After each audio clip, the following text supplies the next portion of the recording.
All right, Bruce, good morning. And I want to say from the heart that I'm actually thrilled to see you. And it was a little bit surreal after talking to you and emailing and videoing and all of that. But before we begin, I'm kind of interested in your past. I believe that you traveled to many places growing up because of your dad's occupation. I was wondering if you could just give us a very brief kind of overview of your life and how you became a historian and a curator and how you worked here for so long. Well, I think that's interesting, and that's one of the things that I talk to people that want to be historians is how do you do that? Because it's really in the roadmap, and for many people, it's just my life led me this direction. But my father is in the Air Force, and so we were in South Dakota, in Colorado, and St. John's, Newfoundland, and back to Colorado.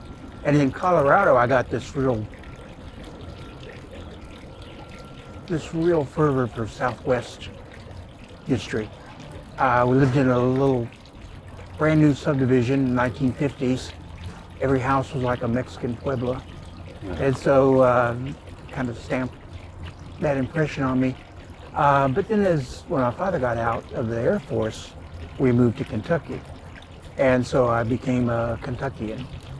And my first degree is in geology because I liked history, but I didn't think nobody can teach me anything because I know I've read all these books. And so what I found out about geology is it's science. And historians and science don't necessarily go together. But the historical part really appealed to me. And so my sense of history is 4.5 billion years. But came to Texas, and eventually it was like, I think I need to teach. And I did that because I got into a reenacting group, Civil War, and we would go into schools and we would talk to students. And it's like, well, I'm very shy. I'm very soft-spoken and shy, but if you give me something that I know about, that I'm passionate about, I like talking about that. And so I got my teaching degree, went back and got certified in social studies, and taught in public school for 10 years, and really liked it. But I had a friend who went to graduate school over at Texas Christian University, and he said to me, you should be over here. And I was at the point where I was not necessarily burned out, but I was like, yeah, I should be over there. Kind of like Jed Clampett. Move away from there. So I went to graduate school. And in my master's program that I've been working on, I focused on the war with Mexico. And when I went to TCU, my major professor, Dr.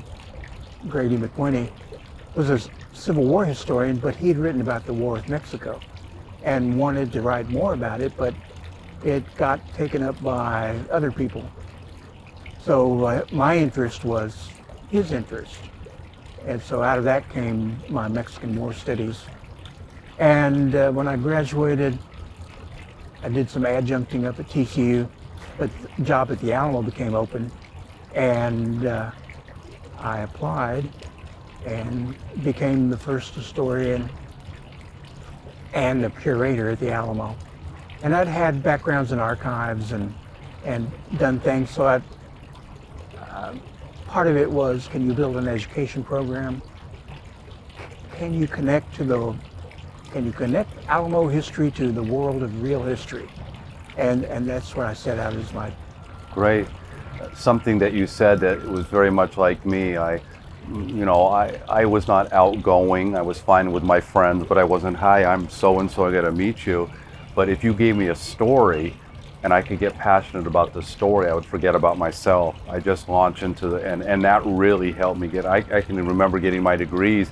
Even as I was getting my degrees, it wasn't, I'm going to be a teacher. I didn't think that was in the offing. I liked history. Yep. And I did pretty well there. So that's absolutely fantastic. I do want to ask you here, we were talking before we're shooting, how although I've seen many videos and pictures and teach the Alamo and stuff like that, actually seeing it was a little bit surreal for me. It just came here and go, wow, I mean, we're here. And I saw you walk in a little bit earlier. I think maybe the hat gave it away. But when you're here, I mean, I like to reflect on my teaching. What does this place mean to you walking in after 22 years of being the curator and historian? Well, I'll tell you, when I first saw it in like 1984, I was teaching science and down here for a conference, and the people I was with, let's go see the Alamo. And I had the same reaction that most people have is, why is it so small? Why is it downtown? But inculcated in me was the idea, this is the Alamo, this is a big thing, this is a big part of American Western history. And so you kind of have to, it's like making a movie, you have to kind of suspend disbelief that you can go, okay, this is the Alamo, this is the place. And it becomes then, if you really want to understand it, is the context of why is it so small? It's so small because only a portion of it remains. Why is it downtown? Well, because it's the nucleus of downtown, and downtown grew around it. If it's so important, why didn't it get saved? Well, because it's on a frontier. And that frontier is growing and changing, and it isn't until the late 19th century that, I'll put it in quotes, progress has been made where you can begin to start to, let's immortalize our history.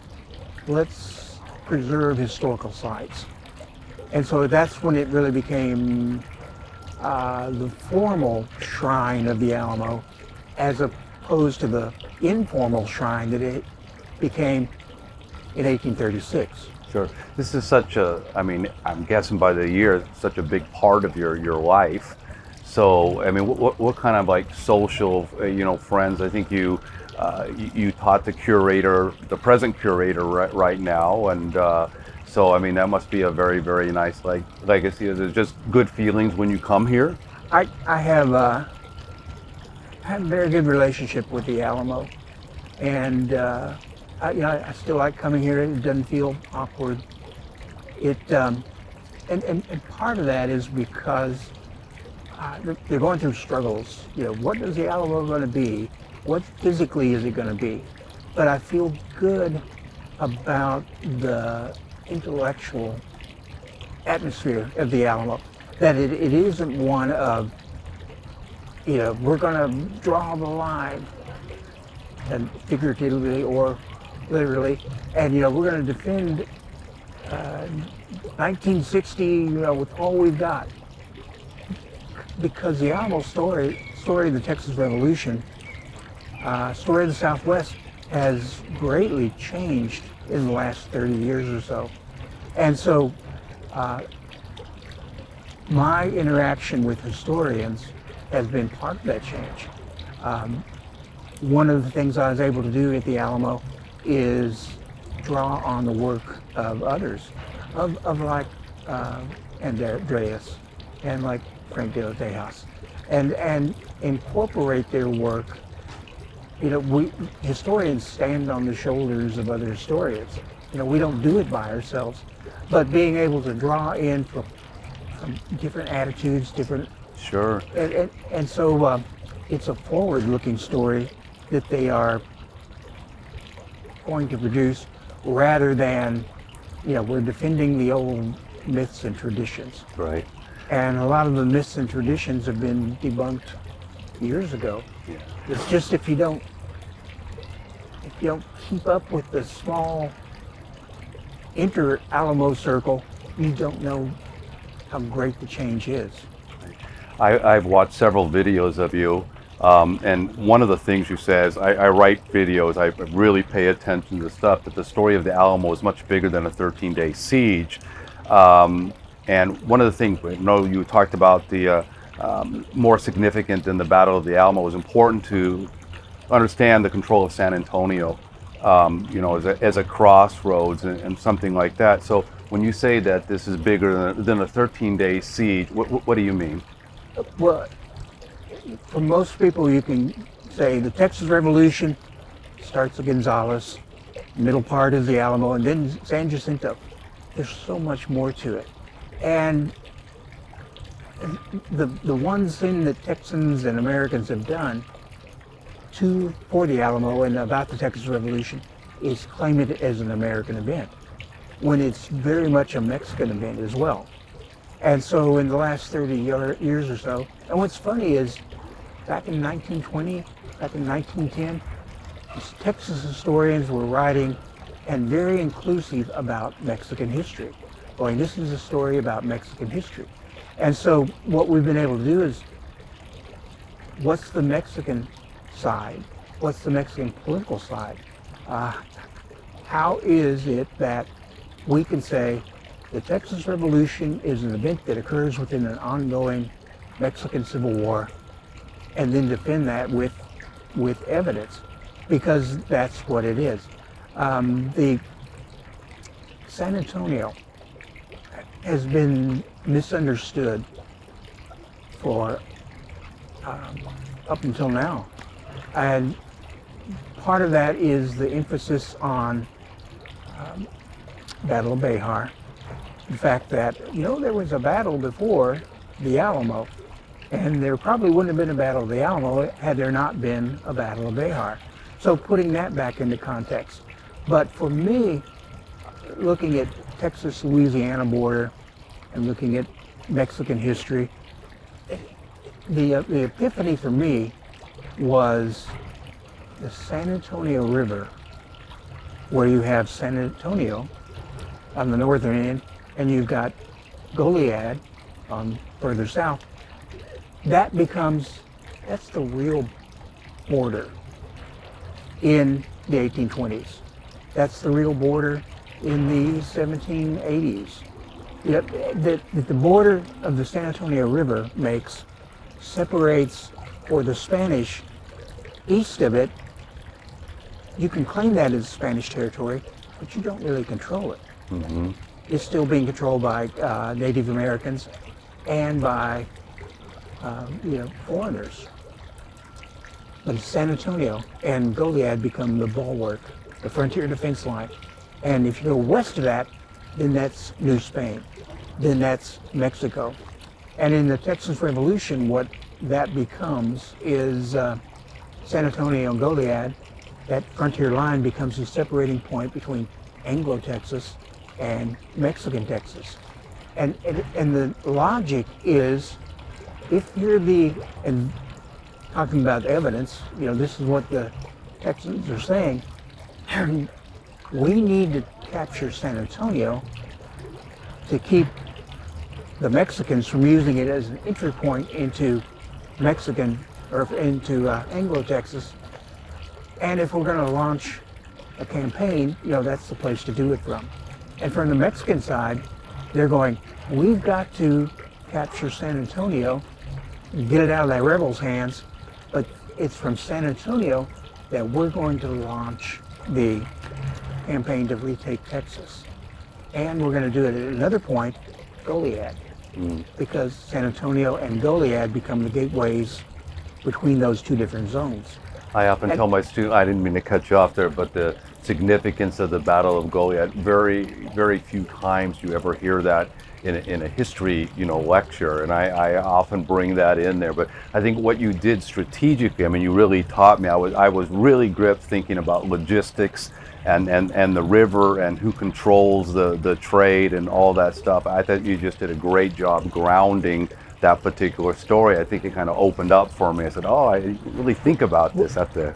If you go back to 1813, you see the same scenario where the American volunteers and Mexican revolutionists capture Goliad, capture San Antonio. They plan, and this is one of the disconnects between traditional U.S. history and Mexican history, is we treat Hidalgo's revolt as a Mexican event. But when he's trying to escape capture, where's he headed? Tejano country. He's headed to San Antonio. And when the Gutierrez-McGee expedition captures Texas and captures San Antonio, where does Arredondo come? He comes to here. And so it's these things that are being played out over and over again. Right. And the idea of history being connected, you begin to look at it's like, oh, here's young Indiana Jones. Here's young Han Solo. And then you go in, now here's another installment of it. Right. And I've always said that maybe you're the one to do this. Star Wars.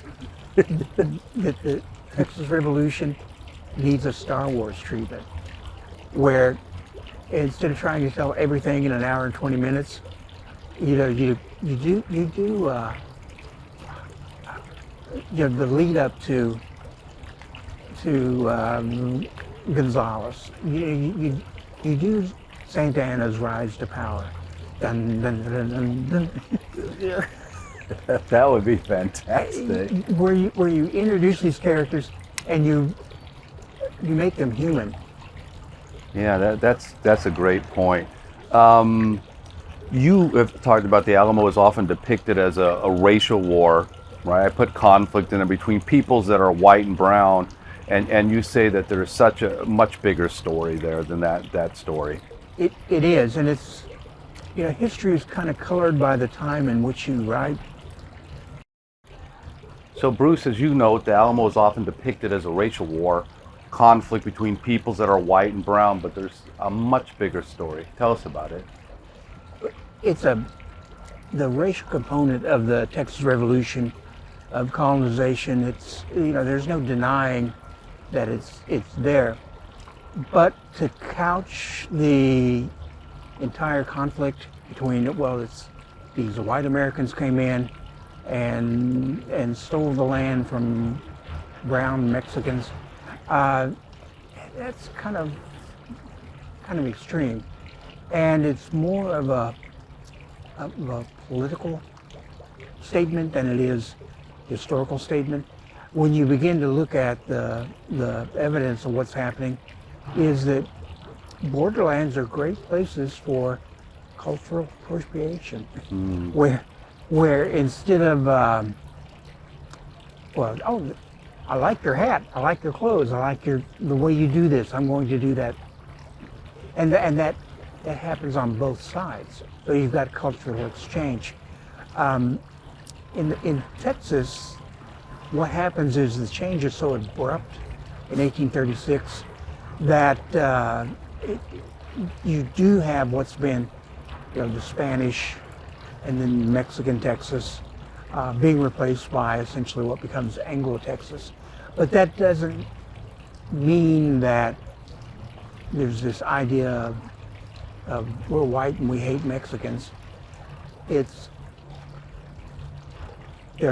certain, and what we often ask visitors and teachers, and when you think of the term Mexican, is that a racial term to you? Or is that a national term? And so if the term Mexican is ethnic or racial to you, everything's always going to be in those terms. Mm-hmm. That's how you're going to see it. Mm-hmm. And so for the historical, you have to kind of go, we're talking about Mexican nationalism. We're not talking about the race. And I think, whether you like him or not, Jim Bowie, he very much represents what was happening in 1835, 1836, because he comes into Texas and he's seen as this entrepreneur.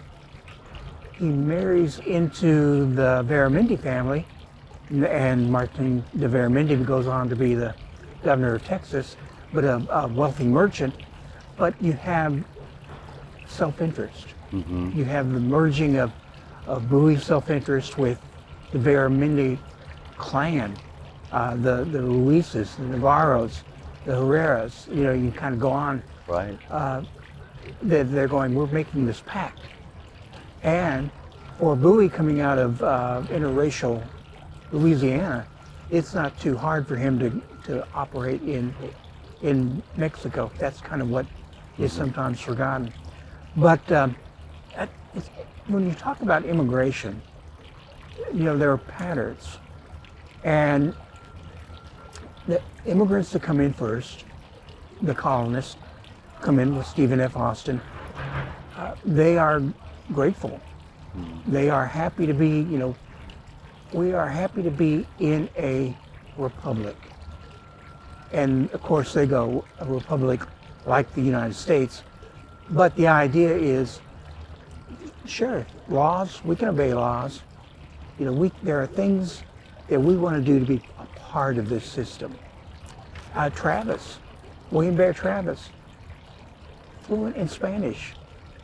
That's a fact that a lot of people don't pick up on, but that's how much he was ready to become incorporated into the system. But on the second wave that comes into what has become Anglo-Texas, where they're going, you know, this San Felipe, it looks a lot like the town I just left. And so I don't see any Mexicans. So this looks like the United States to me. And they're the generation or the wave that comes in. And then the third wave that comes in, they're the ones that are going, you know, we're Americans. You know, we came from the American Revolution. If things aren't the way that we want them to be, then we just help them out. We just push them. And the issue of slavery comes in, and there's no denying that there was slavery in Mexican Texas. The idea of it being part of the plan we're going to make Texas prosperous. That's what Mexico wanted. That's why they allowed Americans in. We want Texas to be prosperous, but the slavery issue becomes a problem as the Mexican nation, we've said there's no distinction between races. So how can we justify that? And throughout the colonization period, the Americans have been able to kind of put that off, and they've been able to put it off with the help of the Tejano elites. And so the idea that is real prevalent now is, well, the Texas Revolution was started for slavery, over slavery. It was a can that had been kicked down the road. And the actual flashpoint for the Texas Revolution is the Constitution of 1824 has been revoked. States are going to be transformed into federal districts. So there's kind of this conflict between centralist tendency and Yes. It's interesting because when you talk about federalism, of course, as you know, it has a very different connotation in U.S. politics. We talk about the Federalists as the centralists in the United States, and this is, you know, people with the kind of the separate states and the local power against the centralist kind of, you know, takeover, or as seen by Santa Anna. And the idea of centralism and federalism is one of the big stories of the 18th and 19th century. And when we say all history is connected, you know, we talk about the Enlightenment, and we've got some critics going, oh, that Enlightenment, that didn't mean anything. Well, when we say all men are created equal, where does that come from? And the idea of, you know, a federal government sharing power with states, when you overthrow a monarchy in the 19th century, that's your choice. You know, do you reimpose the system that you had, or do you adopt this new thing called republicanism? And that's what you see being played out in Mexico. That's what you see being played out throughout Latin America. That's what you see being played out through Europe. And so you can go to, you know, the play, Les Miserables, that's part of the story. Is these things, this idea of freedom, of liberty, of self-determination, is tied into Western civilization. Sure. And that's why you can go, well, let's look what happened in Haiti. Let's look at the Haitian Revolution. It comes on the heels of the French Revolution. It comes on the heels of the American Revolution. And then you can start talking about Latin America and going, well, what about the Chilean Revolution? What about the Mexican Revolution? And so I think that's one of the things critics of traditional history, American history, miss, is the idea that all this is connected, as opposed to going, these are all happening in isolation. Right, yeah. One of the things we were talking about a little earlier, my first interview on this trip was with Frank de la Teja, and he just got me thinking. You know, we use these words often like they are, you know, solid and they're, you know, they're finite and they mean the same thing to everybody. And I think that's the kind of interesting thing when you hear, maybe that's part of the mythology, I don't know, but this concept that, you know, these people gave their lives for freedom, and they gave their, you know, their lives for liberty. I often wonder, just, you know, because I teach the American Revolution, that sometimes Americans aren't sucking in rarefied oxygen. And what I mean by this is the French laughed. They couldn't quite understand our we were fighting over sugar and wine and the stamp tax, and oh my God, this is frickin' tyranny. And then sometimes, you know, people will say, what kind of tyranny were you talking about? You know, Yeah. Santana, land was given away for nothing. You had to be nominally a Catholic and try to speak Spanish. And, you know, what I mean is, are they saying, to them, to the Texians, maybe this is a tyranny? Well, the big story that is glossed over because people want to get to the shooting and fighting part of the Texas Revolution is the summer of 1835. And it's when the Centralists under Santa Anna are really starting to push. You have the suppression of the revolution in Zacatecas in May, and then attention turns to Texas. And Texans are going, and Tejanos are going, they're going to make Texas another Zacatecas. And if you look at Mexican documents, political and military documents, the idea is we're next focusing our attention on Texas. And we're going to punish those ungrateful colonists. And, you know, we're going to bring them to heel, or we're going to drive them out of Texas. That's what the literature is saying in 1835 in the summer. And the response to the Americans, or the response by the Americans, is they're going to drive us out of here. They're sending an army to Texas, and they were. And with the idea of this army will go to Texas and they will stay there.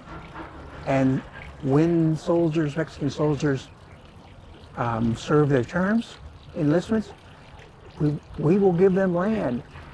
We intend for them to stay in Texas. And so the summer of 1835 is, for the Texans, Zacatecas is going to be repeated in Texas. They're going to drive us out. And they make protestations of, you know, we're loyal, just don't send soldiers. And when General Martin Prefecto de Cos lands on the coast, Texans are already in the field to intercept him before he gets to Behar. But he gets by. And then you have the incident at Gonzales. And the question becomes, why did the Texans become so, why are they so quick to go to Gonzales? And it's because they were already in the field, ready to go against Cos. And so they don't necessarily, you know, just not grassroots. So, you know, they're having trouble in Gonzales. It's, we got these soldiers, what are we going to do with them now? Let's send them to Gonzales. And so they, in the summer, what the Texans are really afraid of is military occupation.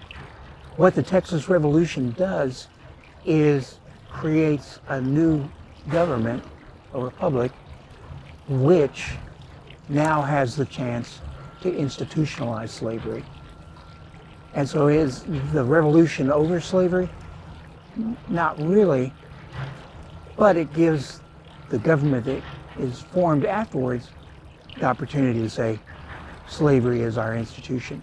Mm-hmm. So it's connected, but it's not the Right. cause. Yeah, that's interesting. I saw you on kind of a panel. We talked just about the evolution of the writing on the Alamo since you started as a historian and curator here, and that was very interesting. And then what I did was to apply for this permit to film here. They asked me to do an application, and so I kind of told them what my goals were. But I said really what I try to do is synthesize all the scholars that know more than I do about this to come up with it. And so one of the ways that I talked about was questions that Professor Tijerina had asked. They're kind of questions left out there. They're going to throw that in. I thought this was interesting. Is our personal understanding of the Alamo based on memory, or is it based on fact?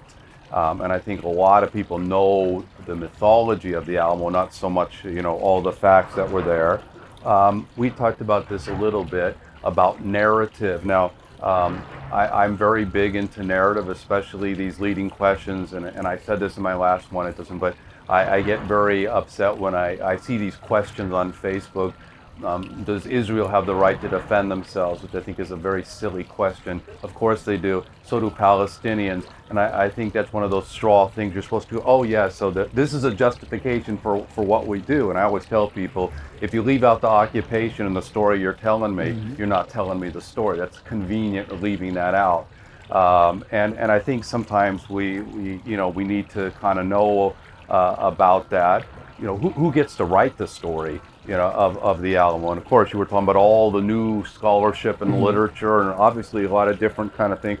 One of the things I find interesting, and I think this may be politically motivated, but when I hear something like the project, the 1836 project, the one thing that hits me is I know about the Alamo in 1836, but it seems to me that it kind of negates the civilizations that came before. There's a wonderful historian, Brian DeLay, who teaches at Berkeley, and I read one of his articles, and it was the gist of the article was, how can you leave out a huge historical actor in the Mexican and Texas story, which would be the indigenous population? So how can you tell the Texas story and you've kind of left this part out? So you think about the inclusiveness. So this kind of idea of does the story begin in 1836, or is it 1718 with the actual mission here? I think the story of the Alamo, and that part of the problem is that Alamo began as a mission, San Antonio de Valero, and it got rebranded as the Alamo. Mm-hmm. And so when you say the Alamo, do you mean the church? Do you mean the compound? Do you mean the battle? What is it that you actually mean? So you talked about redefining words, and what words mean is very important. But I don't want to say since I came to the Alamo, I was just part of a wave that was cresting after the Texas Sesquicentennial in 1986, where the big criticism was, this is an Anglo story. Where are the Tejanos? Where's the Mexican version? And historians are good about picking up and going, there's a story to be told. I'm going to tell that story. And so by the 1990s, you begin to have a lot of books about the Alamo, books that are inclusive about Mexican politics, Mexican characters. And what we did at the Alamo is we looked at other people's research, and the problem was we've got to take care of the 1836 story, which we were trying to do, and then we can start telling bigger stories, because again, all history is connected. And you go back to the Spanish entrance into Texas, and at the same time, you have the Comanche entrance into Texas. You have the Apache entrance into Texas. And who's caught in the middle? It's the Coahuiltecans. It's the native Texan Native Americans. And so that has to be part of the story of why do they go into the mission. And they go into the mission because that's one of their choices. You know, you get rated out of existence, to get absorbed by another tribe, or let's go to that mission where they have food all the time, where they've got horses, where they will teach us to do things, and where we will have production. And so a lot of people will go, well, you know, it's the religious aspect. But actually they're coming into an industrial school. The idea, we want to teach you, this mission is going to be an Indian Pueblo. We want to teach you how to build it. We want to teach you how to run it. We want to teach you how to feed yourself, how to clothe yourself. Of course you're going to be Catholic because Spain is a Catholic nation. But they're part of the story. So when the mission ends, missionaries go away, mission Indians don't. They become part of the story. And what I have, and part of this is Frank Tejas, his emphasis on the early history of San Antonio, is we used to get asked by the Alamo visitors, we'd say, you know, the battle really isn't over the Alamo, it's over the town. And they would say, what town? And but it's the town that's formed by the Mission Indians, by the Canary Islanders and other Spaniards who come, by Presidio soldiers. And so you can't separate the Alamo, whatever the Alamo is to you, you can't separate it from its earlier history, because the same events, same people, same location. You know, it has a strategic location for defense. The Spanish utilize, the Mexicans utilize, the Texans utilize, the U.S. Army utilizes, Confederacy utilizes, U.S. Army utilizes again, because of its location, of its situation. And so the part of me, for me, is not the different stories of the Alamo, but the continuity. How do you go from the pre-mission period to the mission period? You know, and what happens and what gets left over? Yeah, you know, it's one of those things about transition. Part of this, the kind of documentary, is like someone who's an expert in the Mexican Revolution of 1910, but then the next person says, why do we have lynching in Texas in the 1920s? I mean, if you look at it, you wouldn't have any kind of context. You wouldn't see any land pressure or people pressure or migration, and you wouldn't understand, you know, where the conflict comes. So one thing, you know, leads to the other. One of the things that I asked Andres Tijerina, and I think I hit something, was, you know, why doesn't anybody know about the Battle of Medina? You know, why are certain things that are saved in people's memory? As I said, you know, in some ways, and you know, my approach is I always cover the battle of the battles of the Alamo, but then to go ahead and said, I want to tell you what happened here, and why was this significant? Why was it a catalyst? You know, kind of moving forward. And something also that you said, it's almost like your Alamo. What does the Alamo mean to you? You know, one person looks at it this way, one person looks at, I told you I have some kind of harsh, you know, questions about the Alamo to ask you to my, you know, next question. But I think this idea of really location and logistics and the San Antonio River, I think that kind of description has really opened up, you know, where someone's focusing on the Alamo and not focusing on the community and all those kind of logistics, make the story come alive, and you have a much, you know, bigger perspective of, you know, of it. someone that you trained, but Ernesto Rodriguez III, has called for a greater inclusion of diverse voices and the story not only of the Battle of Alamo, but the history that predates the battle. And I don't even remember which scholar I just interviewed, but someone said a lot of times the Alamo gives lip service to that. I mean, it's a wonderful platitude, but are they actually including different voices in there? And yeah, answer is yes. yes, That and the odd thing is that some of the most vocal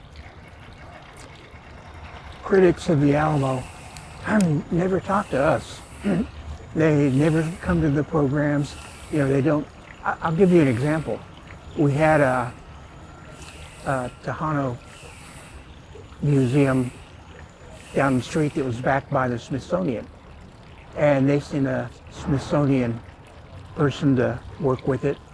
And one of our guides saw this young Hispanic lady. He's Hispanic, and she's out front. She's real agitated, and he goes and talks to her. Hi, where are you from? What are you doing here? And she's going, oh, this is just horrible. This is all white people. This is all this. There's nothing in here for Mexicans, and this is just. And he said, well, come in. Why don't you come in? Let me walk you around. Oh no, I can't do that because it would be entering enemy territory.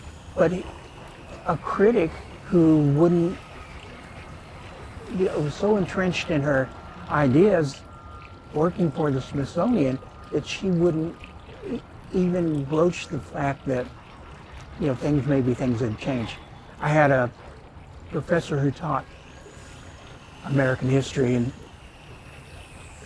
come here one day, and I ran into him, and this is horrible. It's nothing about Mexico.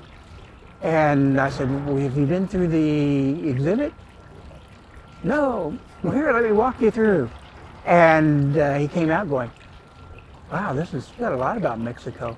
And we have Mexican nationals that will come up and will tell us, you do more about our history, you know more about our history than we do. And it isn't the idea of we've got to do Tejano history because it's on the checklist. We've got to do Mexican history because it's on the checklist. So we can say we're more inclusive. We include it because it's part of the story. yeah, And it's been part of the story, like I've said, for about 30 years. And it's becoming more and more. We mentioned the Revolution of 1810. At one point, when I went into graduate school, most Mexican historians were writing either about the colonial period or writing about the Revolution of 1810. And the early Mexican national period was kind of a void. And it could be explained by, oh, that was Santa Anna. But within that last 30 years, that's really become a vibrant area where people have begun to look at the Mexican early national period, have begun to reevaluate Santa Anna and see him as a person and not as a stock Hollywood villain. And that's one of the things about that traditional Alamo story, is it becomes it becomes so Hollywoodish because you've got heroes who are the principal actors. You got Crockett, Bowie, Travis. You've got secondary actors, Dickinson and others. Then you've got the extras. And who are the extras? Well, the extras are the people on the walls that you got their name that they were here, but you don't really know who they are.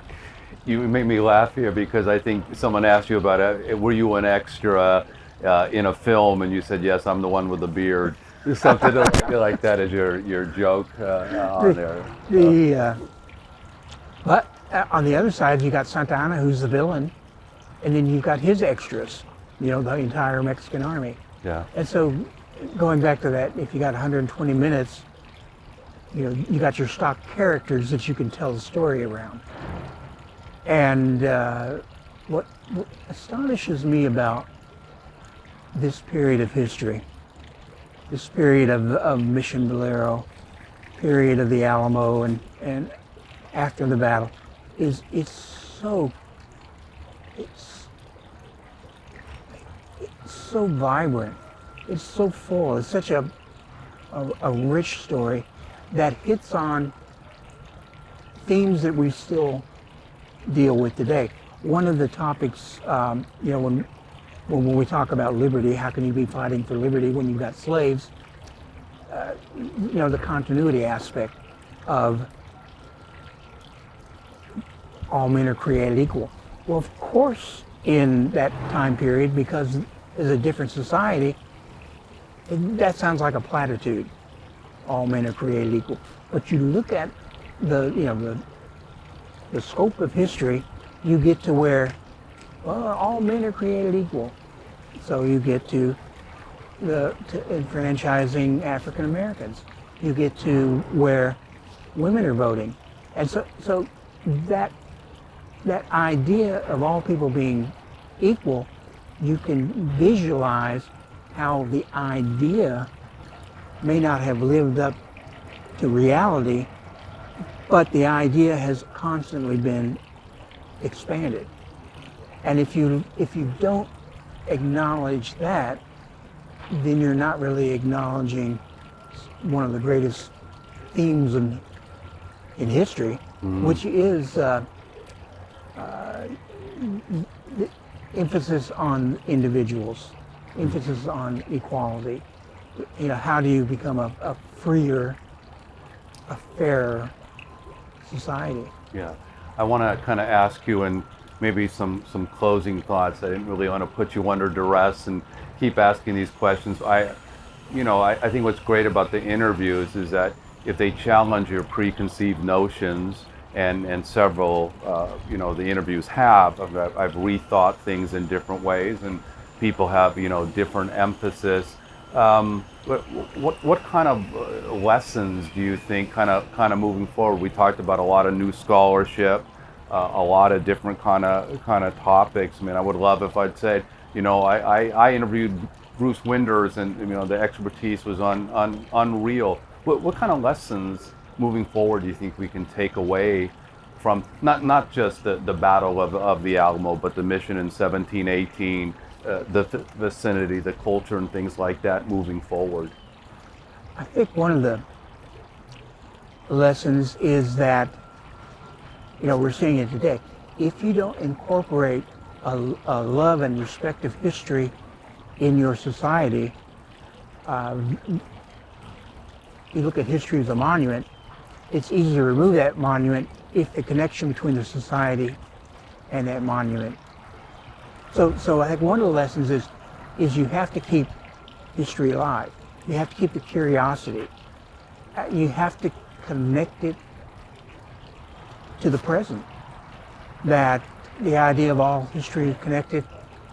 Don't look at it in isolated bits and, this is chapter 27 and it has nothing to do with chapter. With no context at all, no connection. And so I think the idea of context, some people are starting to understand that. And that's one of the things that when I used to talk to Alamo visitors, they may have planned to spend, they may have been a very simple question, but 10 minutes later they're still with you. And when they leave, they go, I didn't know that. That is much more interesting than I ever thought. I'm going to look into more of that. So it's the idea of this idea of history being taught in schools. Most people who like history has nothing to do with their schooling.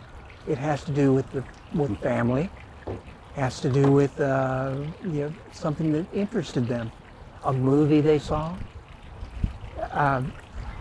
So I think one of the things that we need to do with history is to get it out of the realm of politics.